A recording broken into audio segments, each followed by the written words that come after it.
Why don't we finish off our SEC Spring Football Focus?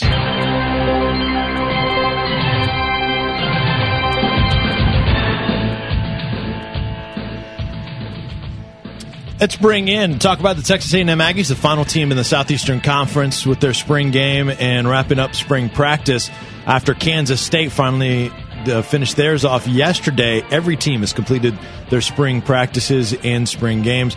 Talk about Texas A&M. We bring in from Gig'em 247.com, part of the 24/7 Sports Network. Aubrey Bloom joins us here on the new Sentinel Sports Page. Hey, Aubrey, Vince, and Mike Griffith. How you doing, Aubrey?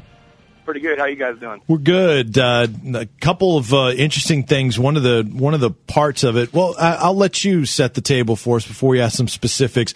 What were the things that you learned about this Texas A&M team, either through what the coaches and players have said or your observations in camp or in the spring game? What have you learned, even if it's a little nugget here or there, position battle, anything? What have you learned about this Texas A&M team now that spring practice has concluded? Well, I think the biggest thing we've learned from maybe coming into the spring is that the defense is more talented than we expected, but they are really young. Some of the really young players had really good springs, really stepped up, and are actually going to probably be starting this fall, which a lot of people didn't necessarily expect. But with young players come mistakes, so it is going to be kind of a hit-or-miss defense, but the potential is there to be a little bit better than maybe some of us had expected coming in. We'll talk about that defense. Who are some of the guys that stood out? DeShazer Everett is the big one. He's a true sophomore. He played last year as a freshman, but he didn't play much. He came into the spring as kind of an unknown quantity and is leaving the spring as A&M's best cover corner. So he's a guy that was huge this spring. They're going to use him not only at corner, but probably at safety a little bit in some nickel packages and stuff. And he had a big breakout spring. The other one is weak side linebacker Stephen Jenkins. He was able to come in this spring and make a big impact as well. And he's the guy that kind of the third linebacker spot was a big question mark, and he really kind of solidified that. So, that's going to be coming into the season. The big question mark is A&M defense, but, like I said, I think it's going to be a little bit better than maybe people had thought coming in. What's the area of concern still after spring practice about the defense? Defensive tackle is the big concern. I mean, I don't think anyone's worried about the good news about the move to the SEC is you're not playing teams like Oklahoma State or Oklahoma that are going to throw the ball 50 times, but you are going to play teams that might run the ball 50 times, and A&M's going to have a real hard time stopping downhill running teams.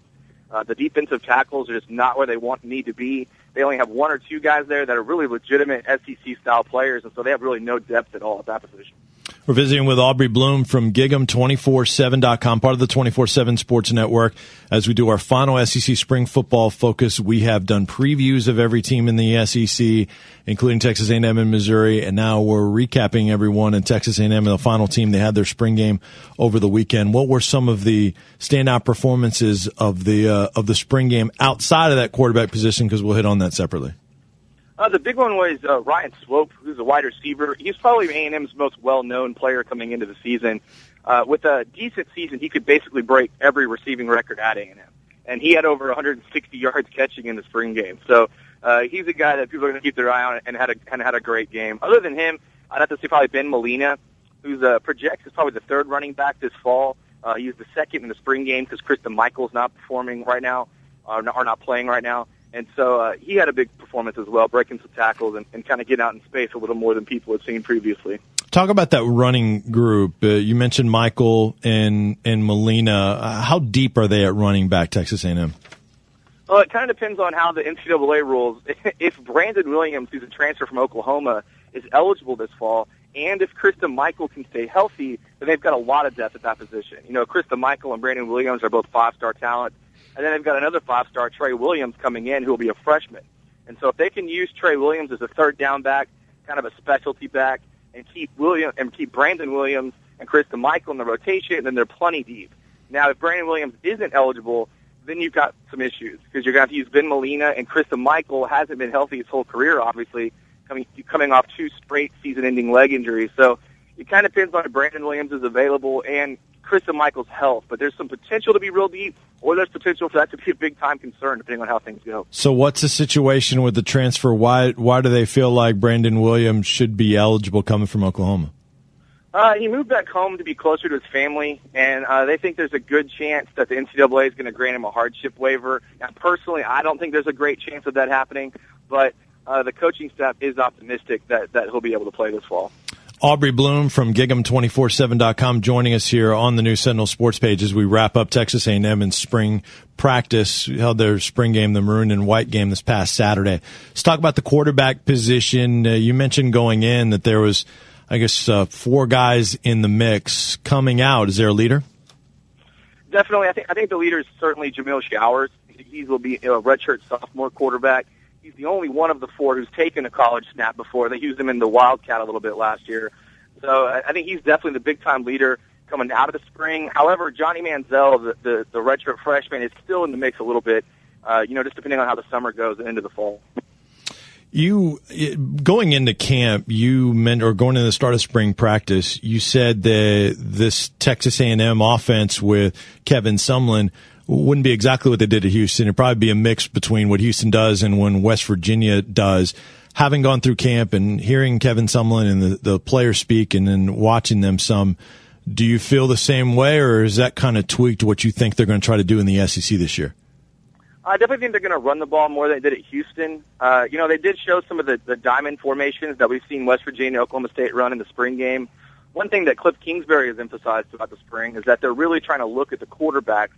And they kind of know what they have at running back. So they've thrown the ball a little bit more, according to him, than they will in the regular season. Of course, we don't really know that until we see it. But I do think with the running backs you have, and especially with the strength of the team really being the offensive line, I do think they're going to run it quite a bit more than they did at Houston. Plus, you don't have a reliable quarterback like Case Keenum behind center. So I think they're going to be forced to run it quite a bit more than maybe they did at Houston. Well, describe what Showers' style and skill set is at quarterback. Sure. All the quarterbacks in the mix are dual threat guys, really. Showers isn't quite as shifty as a Johnny Manziel, but he is pretty fast. He's one of the faster players on the offense. He's one of the overall better athletes. In fact, in interviews, the players always say that, if he wasn't a quarterback, he could play other positions on the offense. So, he's a dual threat guy. He gets upfield in a hurry, but his biggest strength is he has an absolute laser for an arm. He's one of the best deep ball throwers I've seen since I've been covering the sport. Now, his problem is, he's not real accurate on intermediate routes. He missed a few out routes wide in the spring game and missed some fairly easy throws that you would expect the quarterback to be able to make. But when it comes to making the difficult throws, he can hit 40, 50 yards, on the dime downfield. So that's kind of the strength of his game. Wrapping up Texas A&M spring practice, our final SEC spring football focus with Aubrey Bloom from Gig'em247.com. Aubrey, looking at the stats from the spring game, wasn't all that impressed with the average per punt. Can you talk about the special teams punting game and then all the aspects of the special teams? Yeah, part of that was it was extremely windy at the spring game, one of the windier days we've had down here in College Station this spring. And so both the punters really kind of struggled with that. Drew Kaiser, I think, averaged like 36 yards a punt in the spring game. He averaged about 50 yards a punt the scrimmage the week before that. So I think he's going to be the leader coming out. Now, his problem is his consistency. Sometimes he'll punt it 65 yards, and the next time he'll punt it 20 yards. So that's going to be kind of his issue, but I think he's definitely the leader there. And then Taylor Bertolet is almost certainly going to be the field goal kicker. He's got a huge leg, but again, consistency is his issue. He'll be, I think, a redshirt freshman coming in this fall. Aubrey Bloom from Gig'em247.com joining us. Just a quick word on how recruiting is going now that Texas A&M is in the SEC. And the 2013 class is off to a good start, but the big issue is defense. They have all kinds of offensive players committed, including a big addition over the weekend, which is Southlake Carroll's quarterback, Kenny Hill. That's a guy that they really wanted, even though they already have a quarterback committed. They really wanted Kenny Hill, and they went out and they got him. But the issue is defensive players. They only have a couple of defensive linemen committed and only one linebacker committed. So that's really going to step it up. They've got some guys who are close to making decisions, guys that are coming in on visits here in the next few weeks and over the summer. And so they're hoping they can kind of shore that up before the fall begins. But, that's the major concern is, the places where they're good, they have good recruits, but they need to improve where they're not good, and that's so far they haven't done that. Well, Aubrey, one other thing back to the team, you mentioned how Trey Williams, a 5-star running back, could be in the mix for the fall. Are there any true freshmen that are coming in or fall newcomers coming in that could have an opportunity to impact or maybe improve this team as soon as they get here? Yeah, absolutely. The big one is going to be Thomas Johnson. He's a 4-star wide receiver from Dallas. I think he was number 44 overall in the top 247. And A&M's really not. They have a lot of receivers, but not a lot of speed receivers. And he's a 4-4 guy.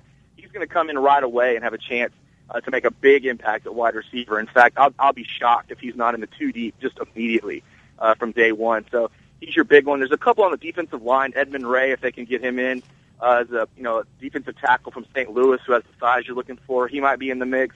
And linebacker Jordan Richmond has a chance just because of the lack of depth there at that position. Aubrey, do you have a feel, a number for wins for Texas A&M at this point? I know it can certainly change. A lot can happen in the offseason and seeing them in camp and injuries and what happens to other teams. I get that it's fluid, but at this point, do you kind of have a number when people ask you about Texas A&M for this 2012 season? Yeah, I'm right around 7 right now. The thing is with A&M's schedule, you could win 7 games and not really beat anybody very good. So I think they could win 7 games, but that would be beating everybody that you're supposed to beat, that including, Florida, Ole Miss, Mississippi State, and those teams. So I think they could get to 7. Somewhere between 6 and 7 is where I'm at right now. Gig'em247.com, part of the 24/7 Sports Network, Texas A&M site. A lot of good information on there as well. Aubrey, really appreciate the insight. Good work today. Thanks so much for doing it for us.